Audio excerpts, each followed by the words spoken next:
परिचय। बच्चों, अनुपात का अर्थ है दो राशियों की तुलना करना। एक टोकरी में दो तरह के फल हैं, 20 केले और 30 सेब।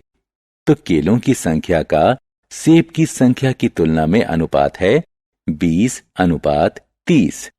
केलों की संख्या सेबों की संख्या का 2/3 है, जिसे कहेंगे 2:3।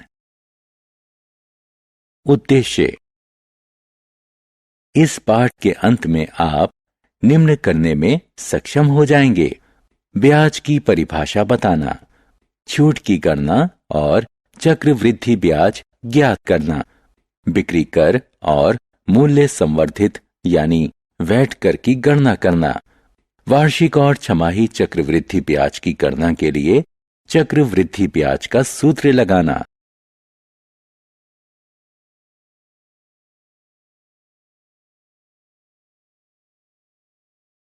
उदाहरण। एक स्कूल में 8वीं कक्षा के छात्रों के लिए घूमने जाने का कार्यक्रम बनाया गया। कक्षा के कुल छात्रों में 40% लड़कियां हैं, जिनकी संख्या 18 है। घूमने जाने का स्थान स्कूल से 250 किलोमीटर दूर है और बस कंपनी 15 रुपए प्रति किलोमीटर की दर से किराया लेगी। खाने पीने का कुल खर्च 4,500 रुपए होगा। अगर छात्रों के साथ 2 शिक्षक भी जाते हैं तो प्रति व्यक्ति कितना खर्च आएगा? हल।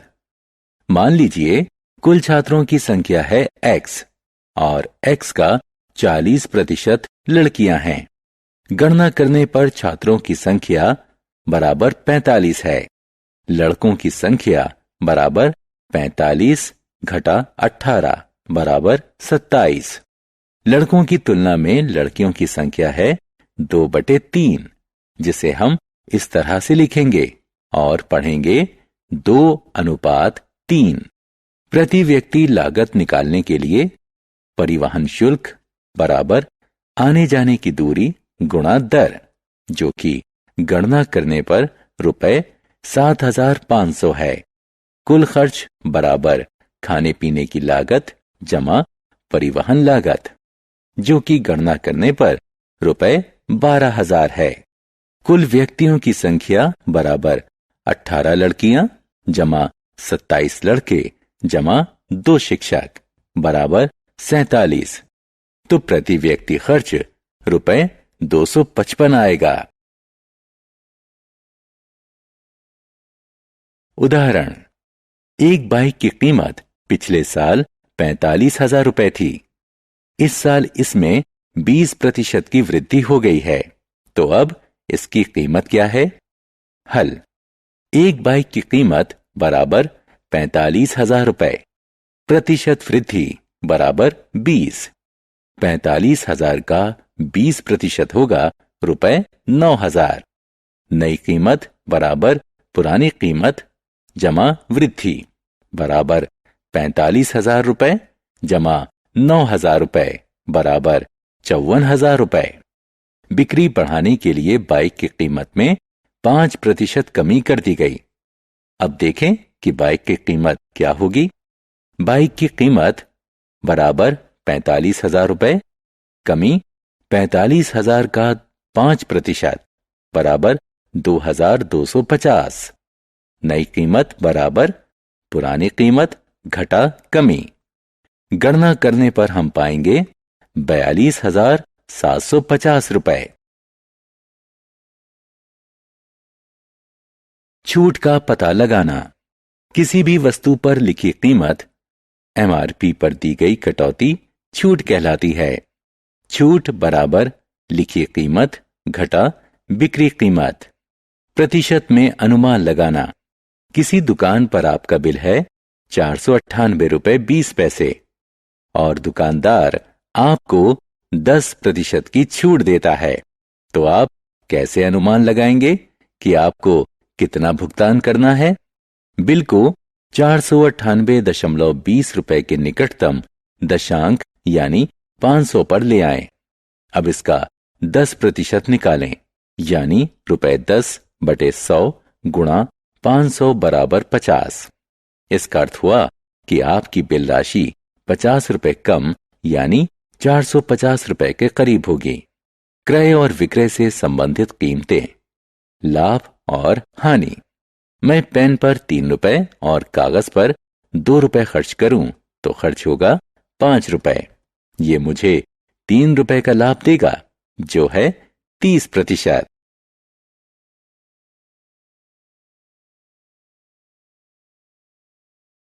लागत मूल्य, बिक्री कीमत, लाभ प्रतिशत, हानि प्रतिशत निकालना। उदाहरण, एक दुकानदार ने 200 गुड़ियां खरीदी। एक गुड़िया की कीमत 5 रुपए थी। 20 गुड़ियां टूटी निकलीं और उन्हें फेंकना पड़ा। बाकी की गुड़ियां 8 रुपए प्रति गुड़िया की दर से बेची गईं। लाभ या हानि का क्या प्रतिशत रहा? हल, 200 गुड़ियों की लागत बराबर 200 गुणा 5 बराबर 1000 रुपए। 20 गुड़ियां टूटी निकलीं, बाकी बची गुड़ियां बराबर 200 घटा 20 बराबर 180। इन्हें बेचा 8 रुपए प्रति गुड़िया की दर से। 180 गुड़ियों की बिक्री कीमत बराबर 180 गुणा 8 बराबर 1440 रुपए। दुकानदार का लाभ हुआ, बिक्री कीमत क्रय कीमत से ज्यादा है। लाभ बराबर 1440 घटा 1000 बराबर 440 रुपए। 1000 रुपए पर 440 रुपए का लाभ हुआ तो 100 रुपए पर कितना लाभ मिला? गणना करने पर हमने लाभ 44% पाया। बिक्री कर निकालना। एक दुकान पर एक जोड़ी जूते की कीमत 1450 रुपए थी। उस पर 8% बिक्री कर लिया गया। बिल की कुल राशि कितनी हुई? हल, 100 रुपए पर टैक्स बना 8 रुपए, तो 1450 रुपए पर टैक्स बनेगा 116 रुपए। बिल राशि बराबर वस्तु की कीमत जमा बिक्री कर बराबर 1450 जमा 116 बराबर 1566 रुपए। मूल्य संवर्धित कर यानी वैट निकालना। रीना ने 9800 रुपए की वॉशिंग मशीन खरीदी, जिसमें 10% टैक्स भी शामिल है। मूल्य संवर्धित कर लगने से पहले मशीन की कीमत कितनी थी? मूल्य संवर्धित कर के साथ वॉशिंग मशीन की कीमत बराबर 9800 रुपए। 9800 का 10% बराबर 980 रुपए। मूल्य संवर्धित कर लगाने से पहले कीमत बराबर 9800 घटा 980 बराबर 8820 रुपए। साधारण ब्याज। बैंक या डाकखाने में जमा राशि पर जो अतिरिक्त राशि दी जाती है उसे ब्याज कहते हैं। जब लोग इनसे राशि उधार लेते हैं तो वो इन्हें ब्याज देते हैं। ब्याज राशि, समयावधि और ब्याज दर पर निर्भर है। उदाहरण, 2 साल के लिए 2000 रुपए की राशि 6% वार्षिक ब्याज की दर पर ली गई। इस राशि पर साधारण ब्याज कितना होगा और 2 साल बाद कितनी राशि देय होगी? हल, 2000 रुपए पर लिया गया ब्याज बराबर है 120 रुपए के। 2 साल का ब्याज बराबर 120 गुणा 2 बराबर 240 रुपए। 2 साल के अंत में देय राशि बराबर मूलधन जमा ब्याज बराबर 2000 रुपए जमा 240 बराबर 2240 रुपए।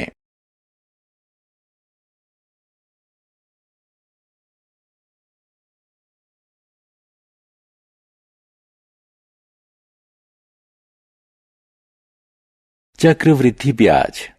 चक्रवृद्धि ब्याज तब लगना शुरू होता है जब मूलधन में ब्याज भी जोड़ दिया जाता है। उसके बाद से जोड़े गए ब्याज पर भी ब्याज लिया जाता है। मूलधन में ब्याज की राशि जोड़ने को चक्रवृद्धि कहते हैं। चक्रवृद्धि ब्याज निकालना। हरि ने 2 वर्ष के लिए 24,000 रुपए 5% वार्षिक चक्रवृद्धि ब्याज की दर से उधार लिए। कदम 1 वर्ष का साधारण ब्याज निकालें। प्रथम अवधि के लिए मूलधन मान लीजिए P1 बराबर 24,000 रुपए। पहले वर्ष के लिए 5% ब्याज होगा 1,200 रुपए।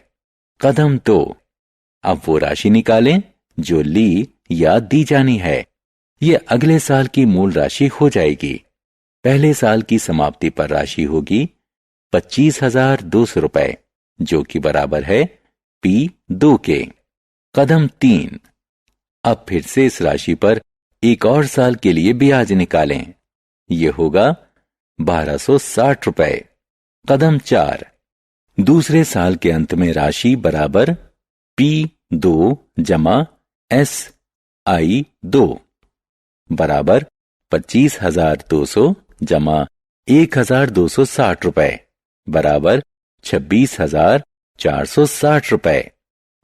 दिया गया कुल ब्याज 1,200 रुपए जमा 1,260 रुपए बराबर 2,460 रुपए। हम साधारण ब्याज की इस तरह भी गणना कर सकते हैं। 2 वर्ष के लिए साधारण ब्याज होगा 2,400 रुपए। अतः चक्रवृद्धि ब्याज देने पर हरि को 60 रुपए अधिक देने होंगे।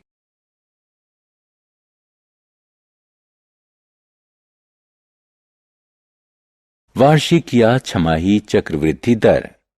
जिस समय अवधि के बाद ब्याज को नया मूलधन बनाने के लिए जोड़ा जाता है उसे परिवर्तन अवधि कहते हैं।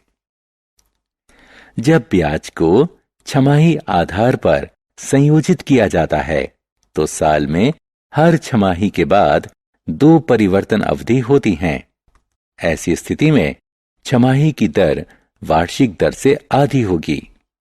क्योंकि ब्याज का संयोजन तिमाही के आधार पर होता है, इसलिए एक साल में 4 परिवर्तन अवधि होंगी और तिमाही दर वार्षिक दर का 1/4 होगी।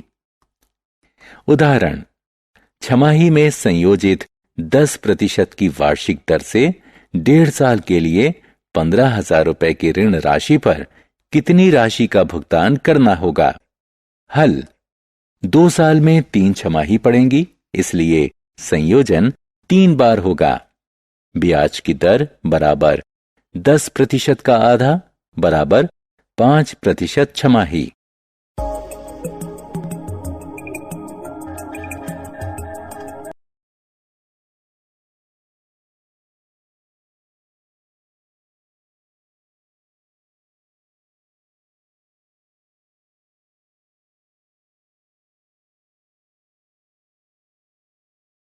सारांश। आइए हमने जो कुछ सीखा है उसे संक्षेप में दोहराएं। छूट लिखित कीमत पर दी जाने वाली कटौती होती है। छूट बराबर लिखित कीमत घटा बिक्री कीमत। छूट प्रतिशत दी जाने पर छूट की गणना की जा सकती है। छूट बराबर लिखित कीमत पर छूट प्रतिशत। कोई वस्तु खरीदे जाने के बाद लागत में जोड़ा जाने वाला अतिरिक्त खर्च ऊपरी व्यय कहलाता है। लागत कीमत बराबर खरीद कीमत जमा ऊपरी व्यय। कोई भी वस्तु बेचे जाने पर सरकार बिक्री कर वसूलती है, जिसे बिल राशि में जोड़ा जाता है। बिक्री कर बराबर बिल राशि का कर प्रतिशत।